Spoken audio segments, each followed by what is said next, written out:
नोटबंदी को लेकर संसद में मचे घमासान के बीच प्रधानमंत्री नरेंद्र मोदी ने विपक्ष पर पलटवार किया है। विपक्ष पर कटाक्ष करते हुए नरेंद्र मोदी ने कहा कि भ्रष्टाचारियों को मौका नहीं मिला, इसलिए वो नाराजगी जता रहे हैं। पीएम मोदी ने 26 नवंबर को मनाए जाने वाले संविधान दिवस के मौके पर आयोजित किए गए कार्यक्रम में 2 पुस्तकों का विमोचन किया। इस दौरान उन्होंने कहा कि हर किसी को अपने पैसे के उपयोग का हक है। आम आदमी भ्रष्टाचार के खिलाफ लड़ाई लड़ रहा है। पूरा देश काले धन के खिलाफ लड़ाई लड़ रहा है। देश के लिए कड़े फैसले लेने पड़ते हैं। इस फैसले पर भ्रष्टाचारी नाराजगी जता रहे हैं क्योंकि उन्हें तैयारी का मौका नहीं मिला। इन दिनों भ्रष्टाचार, काला धन, उसके खिलाफ एक बहुत बड़ी लड़ाई देश लड़ रहा है। देश का सामान्य नागरिक इस लड़ाई का सिपाही बना है।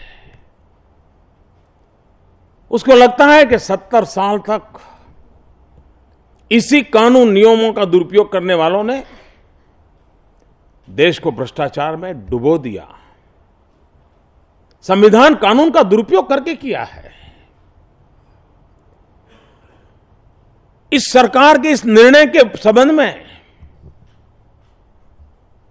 बहुत कम आलोचना हो रही है, लेकिन कुछ लोगों की आलोचना क्या है? आलोचना यह है कि सरकार ने पूरी तैयारी नहीं की। मैं समझता हूं कि मुद्दा यह नहीं है कि सरकार ने पूरी तैयारी नहीं की।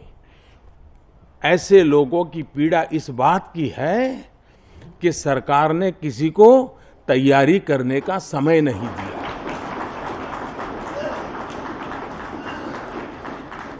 दुख इस बात का है, अगर उनको एक 72 घंटे भी तैयारी करने के लिए मिल जाते तो वाह वाह, मोदी जैसा कोई नहीं।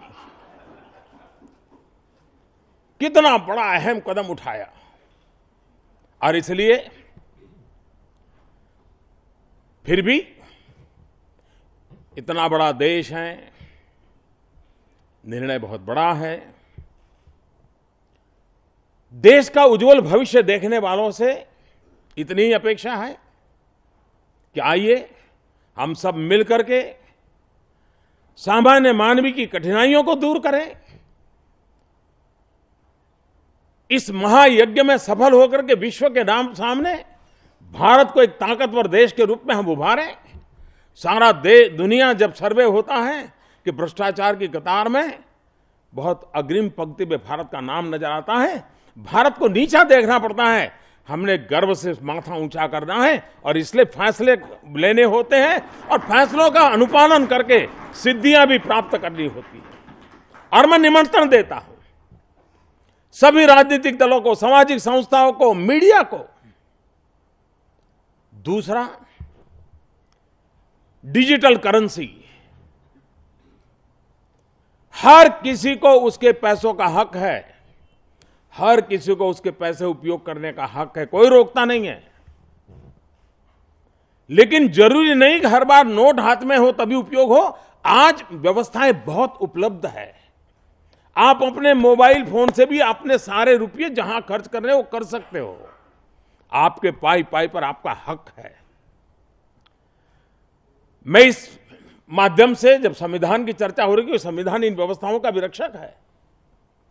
मैं देशवासियों से और खास करके समाज का नेतृत्व करने वाले हर वर्ग से, मैं मीडिया से आग्रह करता हूं, जिस देश के पास 65% नौजवान हो, 35 से कम उम्र के नौजवान हो, जिस देश में 100 करोड़ से ज्यादा मोबाइल फोन हो, जिस देश में अब टेक्नोलॉजी मोबाइल फोन से भी कारोबार करने के लिए सुविधा उपलब्ध हो, सभी बैंक की अपनी ऐप हो, तो हम क्यों ना लोगों को प्रेरित करें,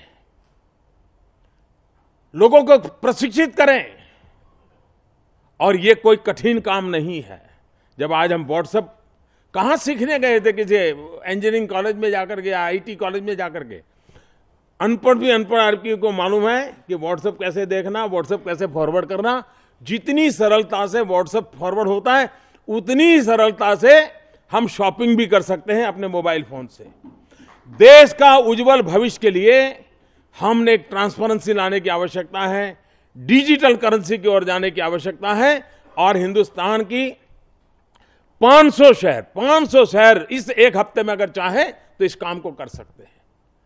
आपको हैरानी होगी, 8 नवंबर के इस निर्णय का सबसे बड़ा परिणाम का फायदा किसने उठाया? मैंने कल हिसाब लिया कुछ महानगर पालिकाओं का, बहुत कम, इन्हीं की नहीं नगर पालिका महानगर पालिका, कोई 40-50 का मुझे बताया गया। पहले 3-3.5 हजार करोड़ टैक्स आता था, 8 नवंबर के बाद 13,000 करोड़ उनके खजाने में जमा हो गया। ये पैसा किसके काम आएगा? उस गांव के गरीब बस्ती में कहीं रास्ते बनेंगे, कहीं बिजली लगेगी, कहीं पानी के नल लगेंगे। एक समाज जीवन में क्रांति की दिशा में काम बढ़ रहा है,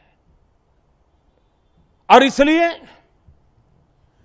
राजनीति के ऊपर भी समाज हित के बहुत काम करने होते हैं। गौरतलब है कि नोटबंदी को लेकर संसद के दोनों सदनों में हंगामा हो रहा है। विपक्ष लगातार नोटबंदी को लेकर पीएम मोदी के बयान की मांग कर रहा है, जबकि सरकार का कहना है कि इस पर वित्त मंत्री ही जवाब देंगे।